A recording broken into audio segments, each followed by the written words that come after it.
Mike, I think we really rolling through these linebacker videos, even though we got today. I know I mispronounced it. It was a stretch there, but we got Erroll Thompson from Mississippi State. And this one is actually a request from we got J underscore. As we said, if you guys comment, request someone, we gonna do it. So how you doing today, Mike? I'm doing good. And, I'll be honest, I was a little bit concerned when we got this request. I had never heard of Erroll, right? I've heard of dinner rolls. I've heard of rock and roll. I've heard of payroll. I've heard of fruit roll ups, right? But Erroll Thompson was entirely foreign to me. So then I was like, okay, let me do some digging. So I'm looking up, I look up the PFF top 300. Nothing, not on there. Right now I'm sweating bullets. Now, I'm like, okay, CBS Sports has to have him in their 250, right? Nothing. And now I'm terrified because what good or service did I just agree to provide this man J underscore, right? I have no idea. But no, lo and behold, we come to find out Erroll is actually a linebacker at Mississippi State. And an interesting one at that, right? Because, a lot of these guys we've done so far, we're talking about, where should they be taken in day one, day two? I don't think that Erroll is in that regard, right? So we're just going to get that out of the way immediately. You look at sort of the counting stats and you're going to see he had some good production at Mississippi State, but just the traits really aren't there. In terms of his athleticism, at his pro day, was a 4'8", 140 guy, had a 30.5-inch vert, had a 9-foot 6-inch broad, a 4.56 shuttle, a 7.6 3-cone. I know everybody loves their relative athletic scores by @MathBomb on Twitter, where it says like, Micah Parsons is the fifth best linebacker since 1981 or whatever. Well, Erroll is he ranked 1788 out of 2137 since 1987, just based off sort of his athletic and explosive player profile, right? So again, not somebody that we're really considering for an early round selection, but he's still an interesting player nonetheless, right? So Mike, getting into just sort of the counting stats, right? What value do you take here where you see a guy who, hey, he started 40 games, right? He's had nearly 100 tackles in each of those last 3 seasons. There has to be some value there, right? Absolutely. Seeing production, and that's what you want to see, especially from an off-ball linebacker. You want to see those tackle numbers up. Can he produce if put in a situation? And he can. He was a 4-year player for Mississippi State. That's also good to see. He has that experience. He was, I believe, a captain at Mississippi State, so has some leadership qualities there. And that's definitely something you want to see, especially when we're talking about linebackers and probably more specifically for him, kind of that middle linebacker position. So all good qualities. And I think when you're looking to fill up that back end of your roster with, we got 53 players on the roster, only 22 start. So you got to fill the rest of the roster up. And he might be a guy that can be in consideration in some of those late round places, when you're looking at the last couple cuts. Especially if he shows up in training camp, I think he, has some potential there, and this stats show it. No, most definitely. I think you made a lot of good points there. I know another interesting point is that he's going to be 24 years old in October. Obviously, did play for a full 5 years there at Mississippi State. I think that, you get to a certain point where, in the early round guys, we're talking about, we want him as young as possible. Well, when you're talking about guys who their main job, it's not going to be performing on Sunday afternoons all the time. It's going to be, giving your offense good looks in practice on a random Thursday in November, right? I think that has a lot of value. As you said, 53 guys on a roster, only 22 start, and the rest of those teammates have to make those starters and push those starters as hard as possible. And when you have a guy with Erroll's experience, with Erroll's leadership abilities, right? I think that there's certainly some value there. So, we're going to get into the film grade, and obviously the first thing you're going to see is it's alarmingly low, right? Compared to some of the other guys we've talked about, range in pursuit, the lowest it's really been. I'm not even going to go through these, right? Because I don't think that we really have to talk about him very much, right? He's a linebacker who came into the year, and actually every year of his college career has been listed at 250 pounds, right? I would argue that, this season he looked significantly larger and a little bit less dynamic than he did in 2019. So can he potentially increase that sort of athletic floor a little bit by dropping weight? We've actually already seen that he tried to do so, weighed in at 239 at the pro day, which I think is a little bit interesting, right? We've seen that out of some guys, whether it was, say, Ramondre Stevenson, right? Played last season 248, drops down to 227, right? So maybe that increases some of these grades a little bit. We just haven't seen it in Erroll's game, right? So that's sort of the problem when it comes to coverage skills, when it comes to quickness and change of direction. He is pretty pretty simply just a downhill. A lot of people use the term thumper. Well, he is a thumper in that regard, right? He's a hard hitter. He's somebody who can take on blocks. I'll say that 13 out of 15. I think that could help him potentially say some special team roles, by example.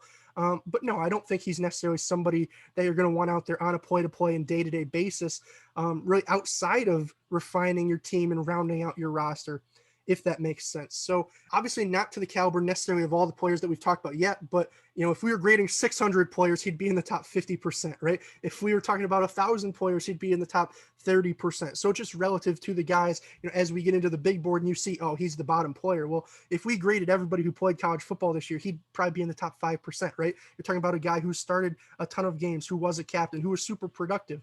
I just don't think he shows the traits to translate at the next level. And I hope that people understand that, right? We're not trying to diss Erroll. He's a guy that I would say has value. He certainly does. I just question sometimes where that value is when it comes to on Sundays, right? Are you kind of in the same boat, Mike? I'm exactly in the same boat. If he does have a role at the next level, it's very situational on the defensive end, and it's special teams.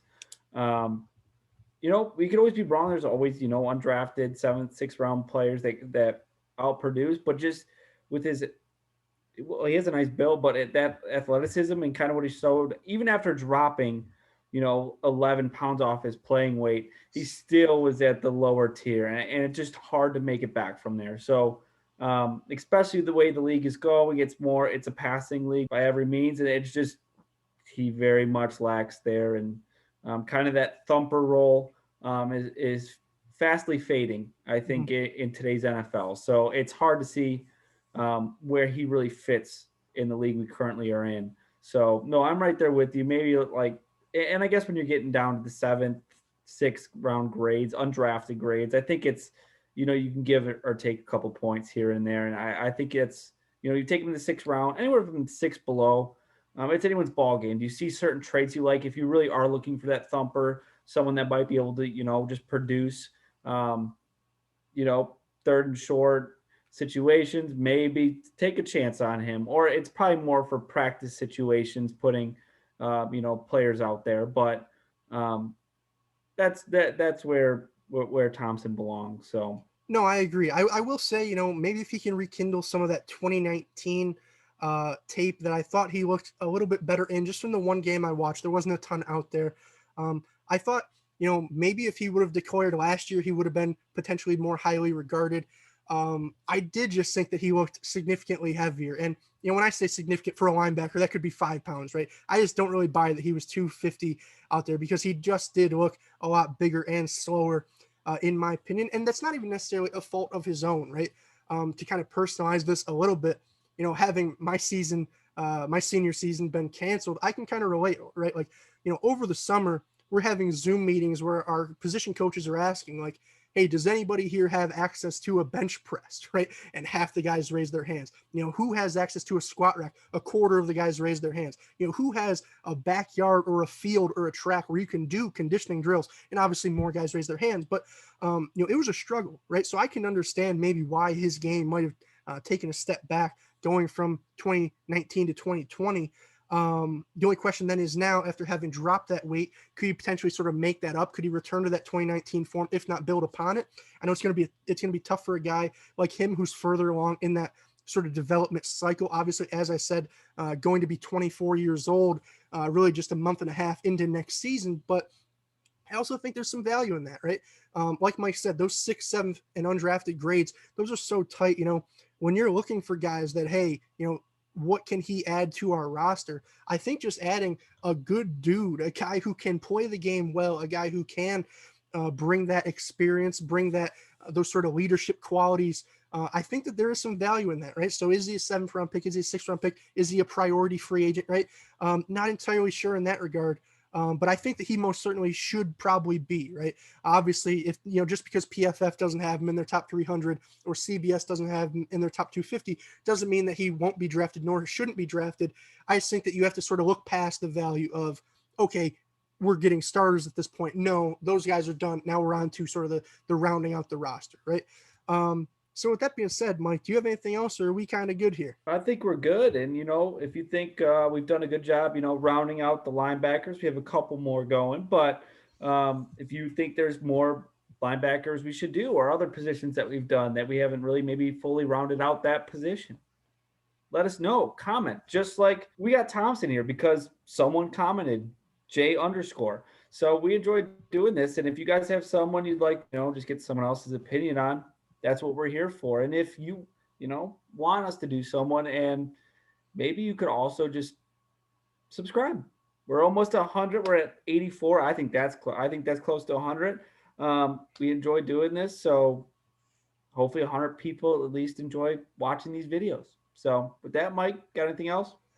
No, I just hope people don't think that we hate Erroll, right? I feel like that's one thing that should be noted. Obviously, started the video off a little bit more humorously, but this is a guy who is in the top 1% of his field in the entire planet, right? 7.6 billion people, or however many there are, and he's in the conversation of being drafted, right?